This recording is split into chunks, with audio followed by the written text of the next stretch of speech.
और ब्रेक के बाद एक बार फिर से स्वागत है आपका। चलिए रुक कर लेते हैं दूसरी बड़ी खबर की ओर, जहां भारत और यूरोपियन संघ के बीच में हाल ही में हुए ऐतिहासिक फ्री ट्रेड डील से वैश्विक व्यापार की तस्वीर बदल सकती है।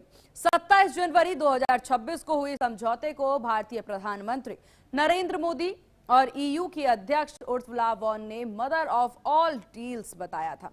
ये डील लगभग 2 अरब लोगों के बाजार को जोड़ती है, जो वैश्विक जीडीपी का करीब 25% है। भारत और ईयू के बीच हुए इस महाडील से पड़ोसी देश पाकिस्तान हिल गया है। पाकिस्तान के टेक्सटाइल और निर्यात क्षेत्र पर इसका गहरा संकट मंडरा रहा है। भारत और यूरोपियन संघ के बीच हुए समझौते के बाद पाकिस्तान अपने निर्यात पर पड़ने वाले संभावित प्रभावों से निपटने के लिए यूरोपियन अधिकारियों से सक्रिय संपर्क में है। पाकिस्तान के विदेश विभाग के प्रवक्ता ताहिर अद्राबी ने प्रेस ब्रीफिंग में यह जानकारी दी। उन्होंने कहा, पाकिस्तान इस समझौते और इसके विवरणों से पूरी तरह वाकिफ है और इस वजह से अब पाकिस्तान की नींद उड़ी हुई है।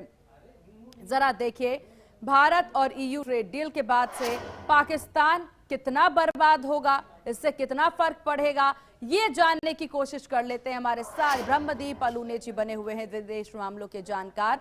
ब्रह्मदीप जी, बहुत स्वागत है आपका HNN न्यूज पर। ब्रह्मदीप जी, भारत और ईयू के बीच में ये महा डील हुई है, मदर ऑफ ऑल डील्स इसे कहा जा रहा है, और इस डील से भारत को जितना फायदा होगा, क्या उतना ही फायदा, उतना ही नुकसान पाकिस्तान को होना है? जी बिल्कुल, देखिए, यदि आप टेक्सटाइल का ले लें तो पाकिस्तान को नुकसान होने वाला है, क्योंकि खासकर भारत पर जब से दबाव बढ़ रहा था, नाटो के देशों ने भारत की आलोचना की थी, खासकर रूस को लेकर, तो भारत से कहीं आगे पाकिस्तान था और पाकिस्तान के पास ज्यादा चीजें नहीं है दुनिया में बेचने के लिए।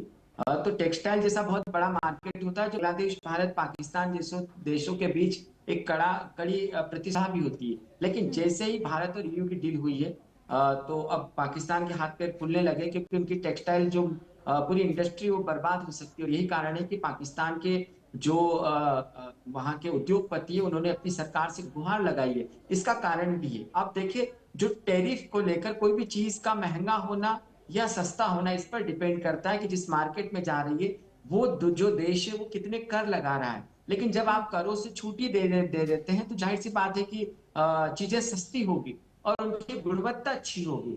तब जब यूरोप में हमारा सामान जाएगा, हमारे कपड़े जाएंगे, तो वो पाकिस्तान से बेहतर गुणवत्ता वाले होंगे, लेकिन पाकिस्तान से कम कीमत पर मिलेंगे, क्योंकि पाकिस्तान पर टैरिफ ज्यादा होगा। तो जाहिर सी बात है कि पाकिस्तान को अब अरबों डॉलर का नुकसान होने वाला है। और यही कारण माना जाता है ब्रह्मदीप जी, कहीं ना कहीं पाकिस्तान के तरफ से सबसे ज्यादा निर्यात कपड़ों का होता है, और ऐसे में पाकिस्तान को अगर इसका नुकसान पहुंचेगा, पाकिस्तान बाकी बाजारों में कुछ बहुत अच्छा प्रदर्शन वैसे भी नहीं करता, अब इस बाजार में भी उसकी कमी देखने को मिल सकती है। देखिए, भारत जो है वो तकनीक में लेकर भारत बहुत आगे है। हमारे यहाँ पर हमने आजादी के बाद IIT बनाए थे, हमने IIM बनाए थे, और उन्होंने हथियारों की फैक्ट्रियां बनाई।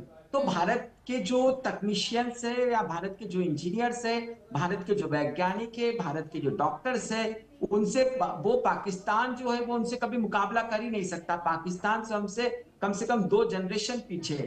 तो यही कारण है कि पाकिस्तान के लोग डर गए हैं, क्योंकि जब यूरोपियन बाजार जिस प्रकार से खुला है, तो वहां पर हमारे विद्यार्थियों के लिए बहुत सारे अवसर हो रहे हैं। और सबसे बड़ी बात, यूरोप की आबादी कम हो रही है, और वहां पर ये बातें होने लगी है कि जो भारत के युवा हैं वो तरीके से न केवल यूरोप में छा जाएंगे, लेकिन वहां पर आने वाले समय में उनका प्रभाव भी पड़ेगा। और इसका एक महत्वपूर्ण कारण है कि पाकिस्तान के साथ आतंकवाद का टैग है, लेकिन भारतीयों के साथ ऐसा नहीं होता। भारतीय समुदाय कभी किसी के खिलाफ हिंसा रहता नहीं है। तो पाकिस्तान की चिंता करने के कई कारण है, लेकिन हाँ, इसमें कोई संदेह नहीं है कि ऑपरेशन सिंदूर के बाद जिस प्रकार से कुप्रचार करके जो पाकिस्तान हथियारों की दौड़ में शामिल हो रहा था, भारत ने यूरोप से डील करके, मुक्त व्यापार समझौता करके एक इतना जबरदस्त जवाब दिया है कि वो पाकिस्तान और ट्रंप दोनों के लिए बहुत भारी साबित हो रहा है। और पाकिस्तान और अमेरिका और इसी से घबराए हुए हैं ये। ब्रह्मदीप जी, आप हमारे साथ बने रहिए।